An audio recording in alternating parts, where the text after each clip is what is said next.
Hello students. आज हम discuss करेंगे प्रोग्रेसिव एंड रिग्रेसिव टैक्सेशन क्या होता है। प्रोग्रेसिव टैक्सेशन वो टैक्स रेट होता है जो आपका इनकम के साथ साथ इंक्रीज होता है। अगर इनकम आपकी इंक्रीज होती है तो आपका जो टैक्स रेट है वो भी आपका इंक्रीज हो जाता है। और जो आपका रिग्रेसिव टैक्सेशन होता है ये वो टैक्स रेट होता है जो इनकम बढ़ने के साथ टैक्स रेट आपका कम होता है। अब जो प्रोग्रेसिव टैक्सेशन है इसके एग्जाम्पल्स होते हैं आपके डायरेक्ट टैक्सेस, जैसे कि इनकम टैक्स है। इनकम टैक्स जैसे जैसे इनकम बढ़ती है उसका जो टैक्स है वो भी आपका बढ़ता है।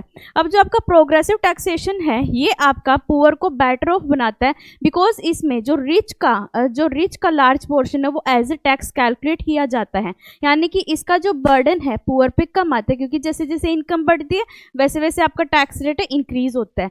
अब ये आपका बेस्ड है एबिलिटी टू पे प्रिंसिपल पे, जो आपका सेलिगमैन का कंसेप्ट है एबिलिटी टू पे, कि जिस टैक्स पेयर की जितनी एबिलिटी है पे करने की वो उतना ही क्या करेगा, टैक्स पे करेगा।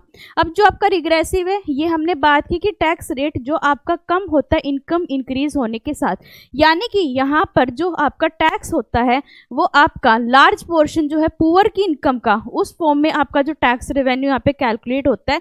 इस वजह से यहाँ पे ज़्यादा जो पुअर पे हाई बर्डन रहता है, यानी कि पुअर को और वर्स ऑफ कर देता है।